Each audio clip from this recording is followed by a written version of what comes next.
고민에 빠져서 잠을 이루지 못한 그때 이야기를 여러분하고 함께 나누려고 합니다. 이유는 꿈 때문이죠. 여러분들도 이런 적 있으신가요? 꿈 때문에 꿈이 너무 생생하고 또 꿈이 주는 의미를 깨닫지 못해서 두려운 마음에 잠을 이루지 못할 때가 있으셨는지 모르겠어요. 느부갓네살 생각에 이건 예사 꿈이 아니었어요.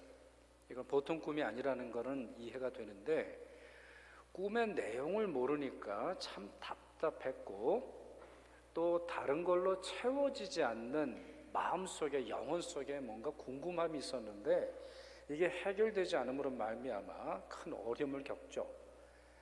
결국에는 자기가 데리고 있는 해석자들, 지혜자들 뭐 몇 가지로 부를 수도 있겠습니다만 2절을 보시면 박수, 술객, 점쟁이, 갈대아, 술사.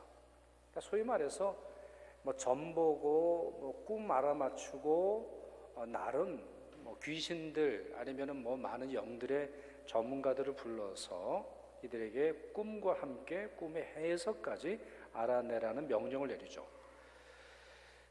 근데 흥미로운 사실이 있죠. 왜 꿈을 얘기 안 했을까요?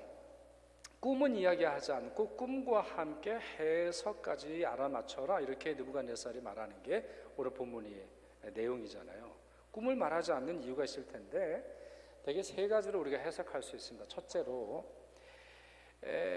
이 꿈을 말하면 이 해석자들이 그 꿈의 진짜 의미를 알지 못하지만 애둘러서 말할 수 있거든요.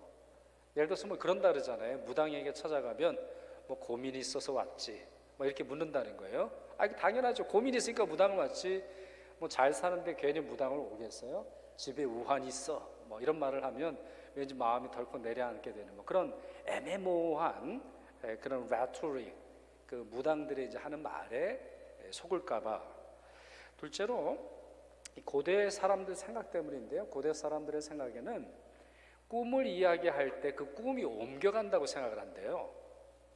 그러니까 좋은 꿈인 경우에 옮겨가는 거 이게 좀 아쉽기도 하고 나쁜 꿈이면 옮겨가면 좋은데 뭐 그렇지 않을 수 있잖아요. 그래서 말하지 않았다. 셋째 해서 이게 저는 제일 설득력 있어 보이는데 왕과 관련된 부정적인 꿈을 사람들은 굉장히 좋아합니다. 여러분 그렇잖아요? 이건 뭐 왕만이 아니라 다른 사람이 당하는 불행, 다른 사람이 꾼 부정적인 꿈이 우리한테는 굉장한 이야기거리가 돼요. 지금 때를 보면 2장 1절에 느부갓네살이 모든 세상을 다스린 지 몇 년 후? 2년.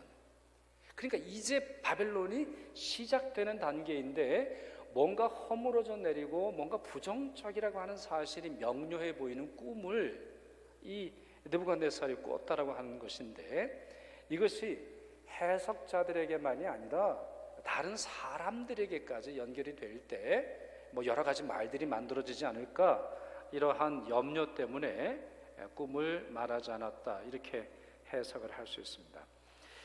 뭐 이유는 명료하게 성경에 나와 있지 않는데 이 꿈에 대한 내용 때문에 해석자들과 실강이를 벌리는 승강이를 벌이는 것이 3번 나오죠. 계속해서 그렇게 말해요. 4절, 7절, 10절에 나오는 것처럼 바벨론 술사들, 이 점쟁이들이 그거 꿈을 이야기를 해줘야 우리가 해석을 할 수 있는 거지 꿈의 내용까지 말하라는 것은 영계에 속한 신들이라 하는 일입니다. 우리는 못합니다. 이런 말을 하죠. 사실 이 말이 굉장히 중요한 말이고 이 말이 이제 2장 후반부로 넘어갈수록 그리고 3장, 4장, 6장, 7장 계속 갈수록 이 사실이 이제 증명이 돼요. 이거는 사람이 하는 일이 아니에요. 사람의 지혜, 사람의 경험, 사람들의 꾀로 할 수 있는 것이 아니라 모든 만물을 창조하신 하나님에 의해서만 이루어질 수 있는 일이라는 사실을 이들이 이야기를 하죠. 그리고는 10절 말씀에 어떠한 사람도 그렇기에 꿈까지 알아맞추라고 하는 갈대아 왕이 없었습니다 라는 역사적인 사실까지 이들이 말하면서 항변을 합니다. 이 대답에 느부갓네살이 대노해요. 자, 그가 하는 말들을, 그가 하는 행동들을 한번 보시죠. 5절 너희가 만일 꿈과 그 해석을 내게 알게 하지 아니하면 너희 몸을 쪼갤 것이며 너희 집을 거름더미로 만들 것이요. 8절 너희가 나의 명령을 내렸음을 보았으므로 시간을 지연하려 함이로다. 12절 왕이 이로 말미암아 진노하고 통분하여. 진노와 통분은 뭐죠? 진노는 말 그대로 화낸다라는 말이고 통분은 불이 난 거예요.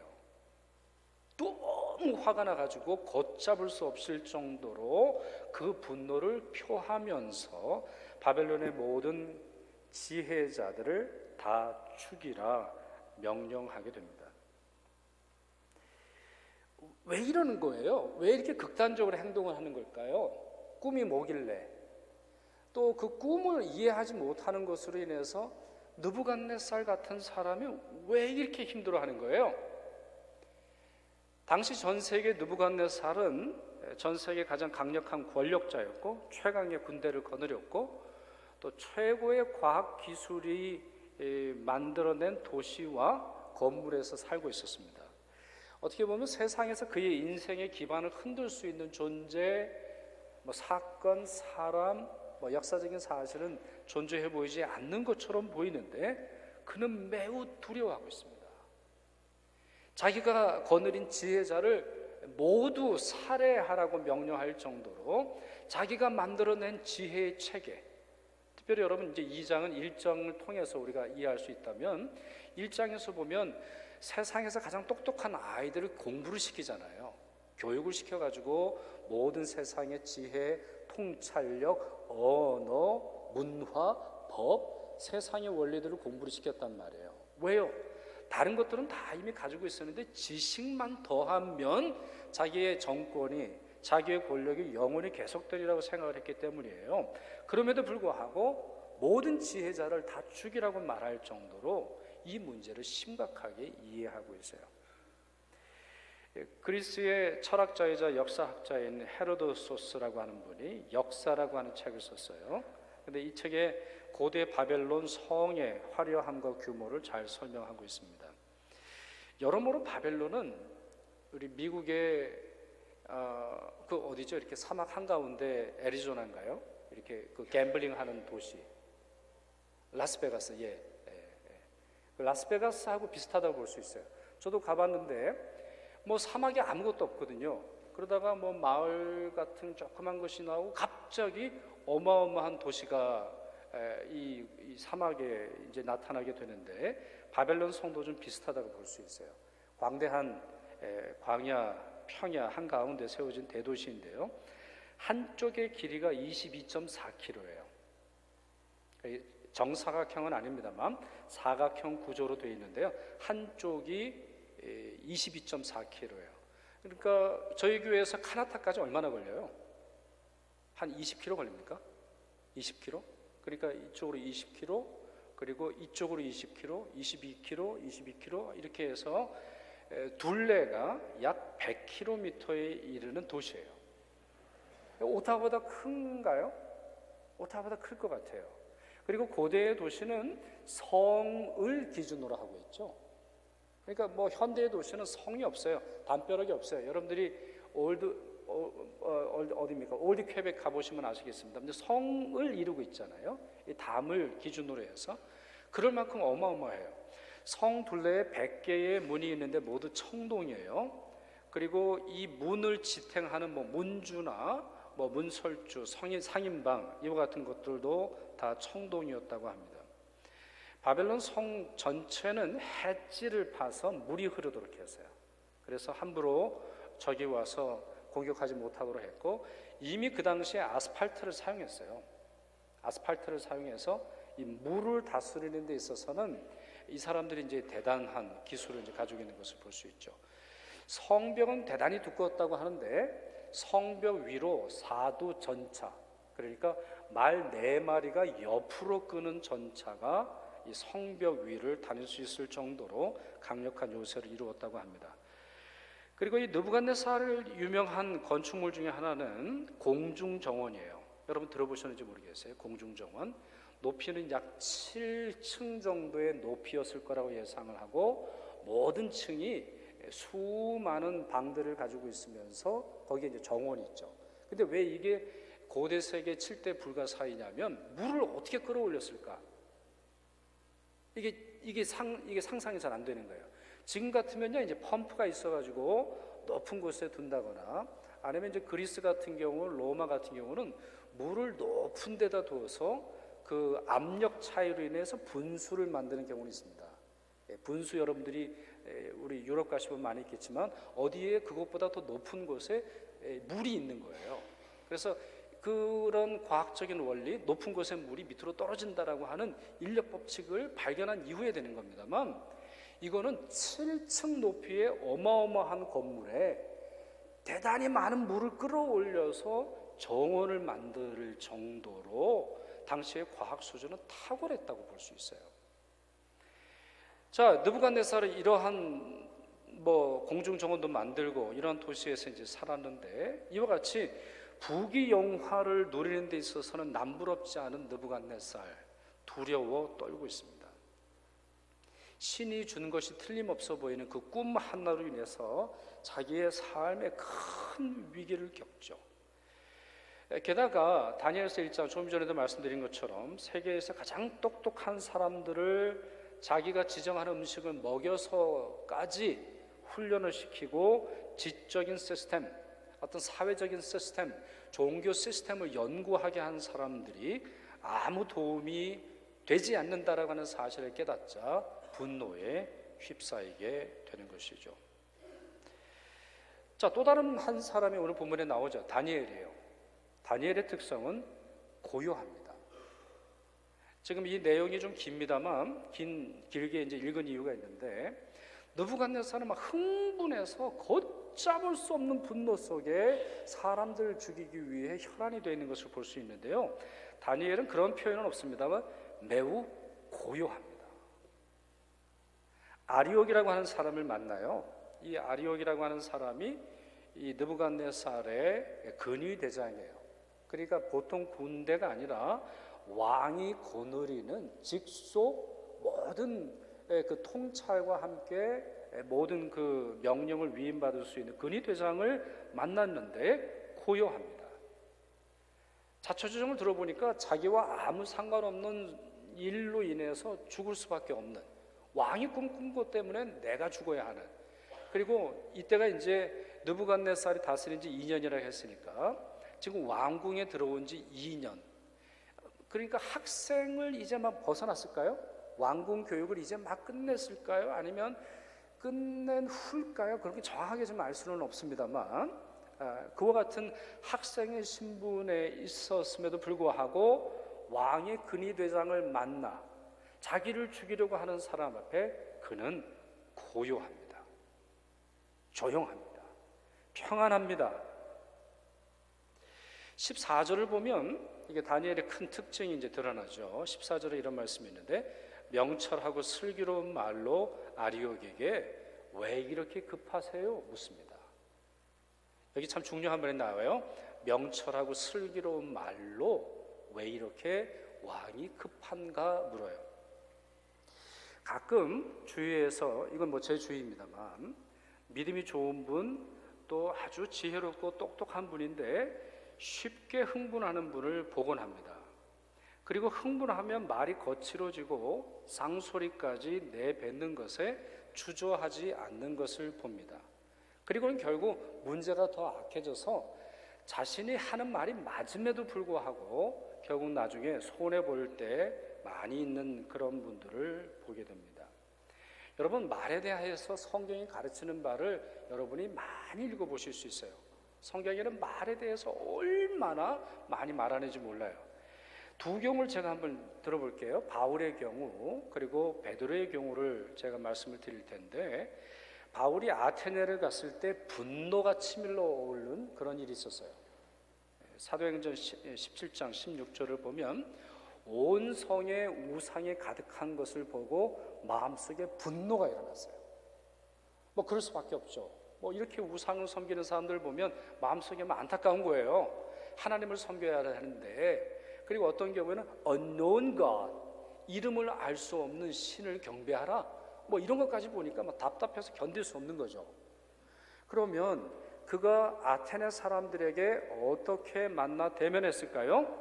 17장 17절, 그 다음 절이에요. 17장 16절에 그의 마음에 분노하더라 라고 되어 있는데 17장 17절에 그가 변론했다 이야기해요. 근데 이 변론이라고 하는 말이 굉장히 중요한 말인데 영어로는 reasoned 이렇게 되어 있어요. 여러분이 상상하시면서 이 본문을 좀 들으시면 좋겠는데 마음속에 좀 분노가 일어났거든요. 근데 나타나는 건 뭐예요? reasoned, 합당한 이유와 합당한 내용을 통해서 설득하고 설명하고 표현하고 말하더라는 거예요. 이게 바울의 특징이에요. 네, 마음속의 분노를 쉽게 컨트롤하기는 어려워요. 그런데 이 마음속에 있는 감정이 입과 너무 짧은 분들이 있어요. 그래서 진리와 말이 맞음에도 불구하고 옳은 내용임에도 불구하고 모든 것들을 불태우는 분들이 있어요.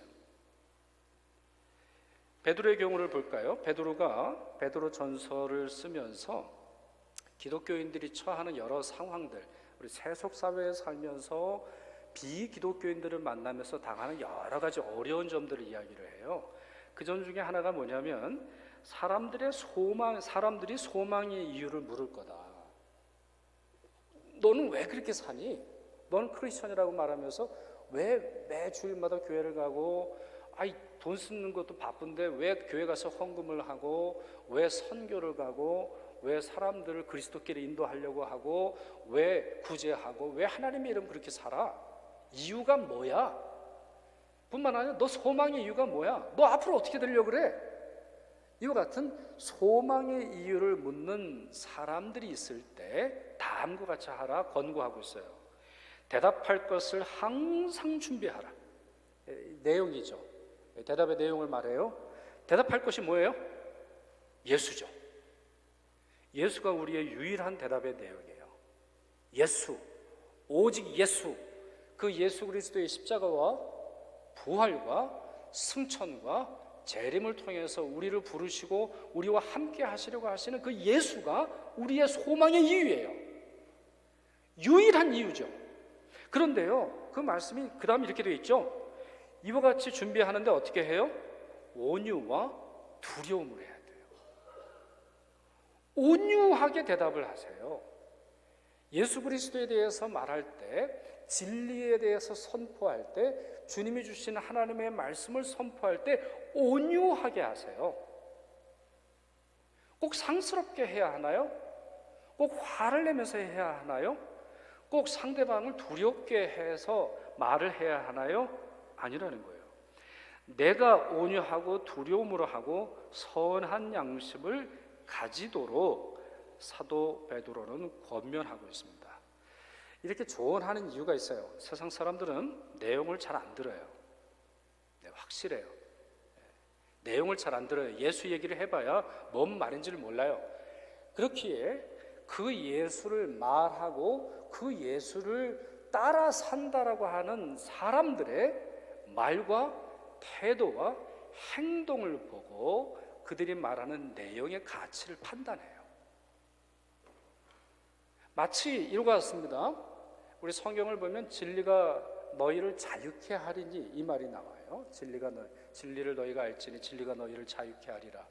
근데 마치 우리 크리스천들 같은 사람들 보면 자기 자신이 진리의 보호자인 것처럼 행동을 해요.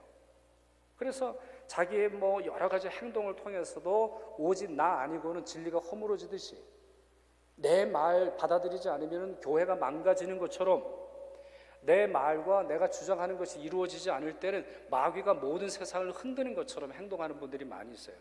그럼 여러분 성경에 뭐라고 되어 있어요? 진리가 우리를 자유케 한다고 했지 진리를 아는 자가 우리를 해방해요? 아니에요. 그건 또 다른 인본주의죠. 하나님은 하나님의 일을 하실 뿐만 아니라 하나님은 진리를 아는 자를 통해서 뿐만 아니라 진리를 모르는 자를 통해서도 역사하신다는 것을 우리가 얼마나 많이 주변에서 보는지 모르겠어요. 그렇게 여러분 우리 크리스천들 좀 잔소리를 좀 하면 좀 싸우더라도 여러분끼리 싸우더라도 아니면 세상 사람들을 만나더라도 좀 나이스하게 싸우세요. 네? 너무 막 거칠게 싸우지 마세요. 교회 분쟁이 있어도 그냥 조용히 싸우세요. 네? 요즘에는 교회에서 싸웠다 그러면은 세상보다 훨씬 더한 거 있죠. 세상은 싸우면은 자기들의 주님을 찾아가요. 술 마시고 막 그렇게 하고, 뭐 우리가 남이가 막 그만둬라. 이거 경상도, 전라도는 어떻게 해야 되죠? 전라도는 어떻게 될지 모르겠는데, 뭐요? 그냥 관도 뭐 이러고 알겠죠? 야, 오히려 세상이 나이스해. 세상이 몰라, 이게 이제 미래가 없어서 그런지는 모르겠어요. 하나님 나라가 없어서 그런지 모르겠는데, 요즘 크리스천들 싸울 때 보면, 크리스천 부부들 싸울 때 보면 무서워요. 마귀가 등장하고 막 지옥이 등장하고 얼마나 무서운지 몰라요. 자, 잔소리는 여기까지만 하죠. 나이스하게 하세요. 다니엘을 보세요. 지금 자기를 죽이려고 온 사람 앞에서 지혜와 명철의 말을 가지고 이유를 묻잖아요. 근데 사실 이거는 다니엘서 1장에서도 그대로 드러나고 있어요. 이 부드러운 말이 얼마나 강한 능력을 가지고 있는지. 다니엘서 1장을 보면 왕의 음식과 포도주를 거절하잖아요. 근데 성경에 보면 뭐라고 되어 있냐면은 거절한다라고 하는 말이 나오질 않고 환관장에게 1장 8절 구했다, 또 1장 12절 요청했다 이렇게 되어 있어요.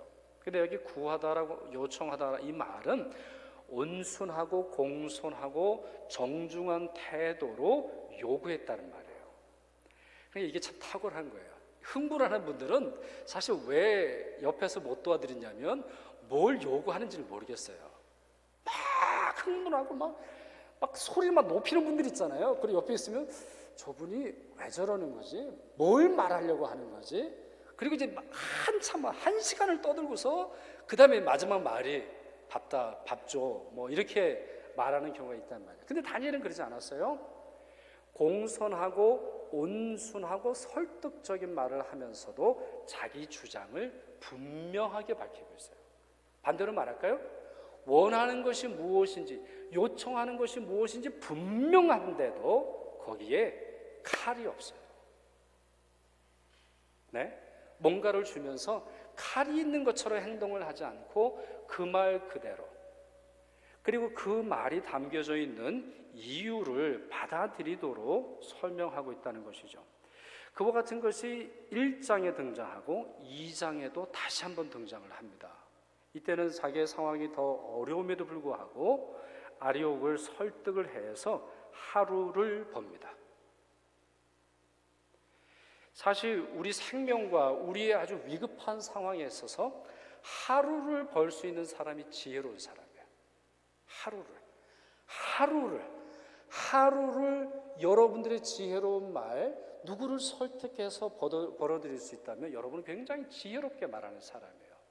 이 하루에 그 다음 일들이 벌어지는 것은 17절 이후에 이제 벌어지는 내용이죠. 자, 말씀을 좀 정리하죠. 느부갓네살, 다니엘 상당히 대조를 이루죠. 아주 대조를 이루어요. 그들이 가지고 있는 사회적인 영향력, 그들이 가지고 있는 세속적 탁월함에 비해서, 탁월함뿐만 아니라 그들이 가지고 있는 내적 평안함이 정말 큰 대조를 이뤄요. 근데 여러분, 누가 왕처럼 행동하고 있어요? 누가 왕처럼 행동을 하고 있어요? 느부갓네살이 왕처럼 행동을 하고 있습니까? 아니면 다니엘입니까? 누가 능력자인 것처럼 행동을 하고 있어요? 누가 세상을 통치하는 것처럼 행동을 하고 있습니까? 누가 흔들 수 없는 평안을 소유하고 있습니까? 느부갓네살을 저는 한마디로 말할 때 느부갓네살은 누구냐? 유신론자라고 생각합니다. 유신론자라고 하는 말은 신의 존재와 영계를 믿는다는 사람이에요. 믿는다라는 뜻이에요. 그러니까 신을 믿어요. 또 영적인 것을 믿죠. 초월적인 현상을 믿어요. 이 느부갓네살은 그런 사람이에요. 이와 같은 유신론자 중에서도 다신론자라고 볼 수 있겠죠. 여러 신들을 믿으면서 그 여러 신들이 자기를 도와주리라고 이제 생각을 했을 거예요.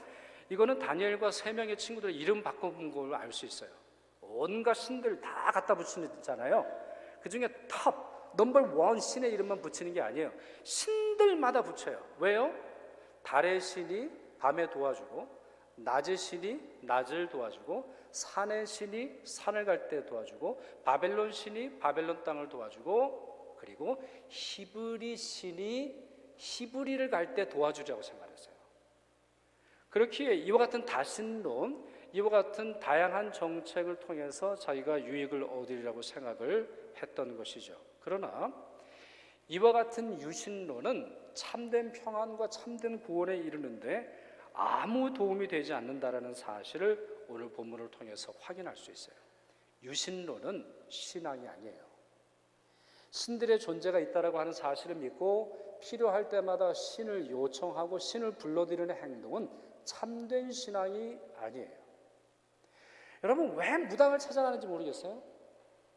무당들 보면 희한하잖아요. 몸을 흔들든 머리를 떨든 뭘 하면서 꼭 묻는 게 뭐냐면 너는 누구냐 물어요. 이름도 모르는 귀신을 불러서 유익함을 얻으려고 하는 것. 이게 종교예요? 인본주의예요? 이거는 사람을 이롭게 하는 종교거든요. 오직 사람이 만들고 사람을 이롭게 하고 사람이 불러들이고 사람이 조작해내는 세계관이에요. 아니 왜 거기에 내 운명을 맡깁니까? 왜 거기에 내 영혼과 내 삶의 가장 중요한 것을 맡기나요? 느부갓네살 그의 모습을 통해서 우리는 유신론자의 허망함을 보게 됩니다. 시편 146편 3절 4절 우리 이 말씀을 같이 읽겠습니다. 시편 146편입니다. 시작. 귀인들을 의지하지 말며 도울 힘이 없는 인생도 의지하지 말지니 그의 호흡이 끊어지면 흙으로 돌아가서 그날에 그의 생각이 소멸하리로다. 여기서 이 생각은 단순히 thinking만이 아니라 사람들의 생각으로 만들어낸 모든 것이 소멸한다는 거예요. 우상들이 그런 거죠. 우상들도 마찬가지예요. 나무상, 금속으로 아니면 돌로 만들어내는 모든 생각으로 만들어낸 모든 것 소멸하는 거예요. 그러니 여러분 세상에 하나님 외에는 절대적인 것이 없어요. 그 뒤에 붙는 주의 있죠. 무슨 주의, 자본주의, 공산주의, 사회주의, 여성주의, 남성 우월주의 이와 같은 주의는 절대성을 가지고 있지 못해요. 왜요? 생각이 소멸될 때 함께 사라지는 것이기 때문이에요. 전도서 3장도 보시죠. 전도서 3장 19절에 다음과 같은 말씀이 있는데 같이 읽습니다. 인생이 당하는 일을 짐승도 당하나니 그들이 당하는 일이 일반이라.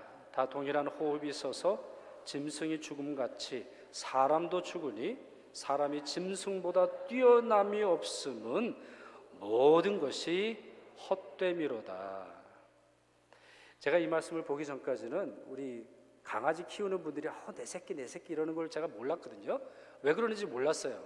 근데 제가 이 말씀 보니까 이해가 돼요. 비슷한 거예요. 개나 나나 여기서 개는 이제 개나 the thing 개나 나나 비슷한 거예요.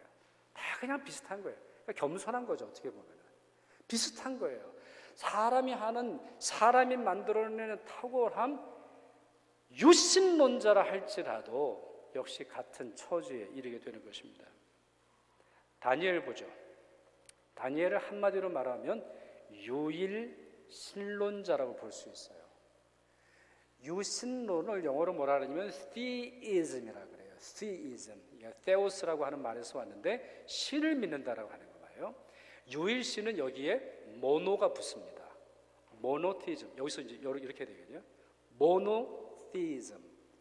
무신론은 뭐죠, 여러분? 무신론은 atheism, a를 붙여가지고 없다라고 하는 그러한 접두어를 붙이게 되는데 모노티즘.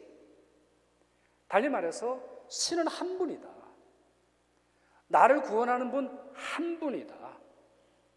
내 처지가 어떻게 되든 내 나라가 망하든 내 나라가 강하든 이제 그 다음 밝혀지겠습니다만 풀무불에 나를 던지시든 풀무불에서 나를 구원하시든 나를 높이시든 나를 낮추시든 내게 좋은 직장을 주시든 내게 좋은 직장 주시지 않든 내 생명을 80, 90, 100세로 이르게 하시든 내 생명이 오늘 그만두던 모노티즘, 오직 한 분 하나님이라고 하는 것을 믿는 것이 바로 유일신 사상이죠.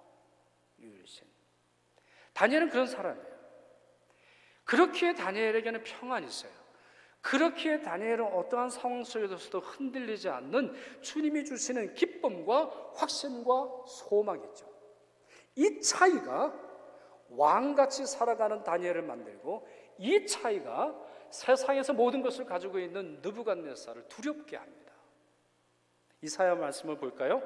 이사야 말씀에 이런 말씀이 있습니다. 이사야 26장 3절 4절인데 제가 읽겠습니다. 주께서 심지가 견고한 자를 평강하고 평강하도록 지키시리니 이는 그가 주를 신뢰함이니이다. 너희는 여호와를 영원히 신뢰하라. 주 여호와는 영원한 반석이심이로다. 여러분이 초에 불을 붙일 때 어디에 붙이세요? 초가 붙나요, 여러분? 초 안 붙어요. 아무리 열을 가해보세요. 초는 녹아내릴 뿐이죠. 어디에 불이 붙어요? 심지에 붙는 거예요. 여기서의 심지는 심리적 상태를 의미하는 게 아닙니다. 이걸 많은 분들이 유신론처럼 생각을 해요. 아무 신이든 날 도와주면 되겠지. 그게 유령이 아니라 돈의 신이든 만모니즘 아니면 명예의 신이즘, 명예의 신, 나르시시즘 이와 같은 것들, 그와 같은 것에 내가 뭔가 행복과 평안을 누릴 수 있다고 생각하지만 아니에요. 이사야는 명료하게 이야기하고 있어요. 그는 주를 신뢰함이니이다. 주만 신뢰하기에 그의 마음속에 성령께서 평안의 은혜를 주셔도 그 평안이 꺼지지 않는 것이죠. 다니엘, 이 어려운 때에 주님을 붙듭니다. 이 어려운 때에 그의 심지에 임한 주님의 은혜를 붙들고 아리옥을 설득하고 있고, 그리고 이와 같은 상황 속에서 하나님의 은혜와 하나님의 말씀을 증언하고 있습니다. 여러분 모두도 그와 같은 참된 성도로 살아가실 수 있기를 바랍니다. 기도하겠습니다. 전능하신 하나님, 오늘도 주님 앞에 나와 성경의 말씀을 들으며 그 뜻을 생각하게 하시니 감사드립니다. 종교인이나 유신론자로서가 아니라 참된 성도로 살게 하셔서 세상이 주지 못하는 참된 평안과 은혜의 삶을 누리도록 이끌어 주시옵소서. 우리 주 예수 그리스도 이름으로 기도드리옵나이다. 아멘.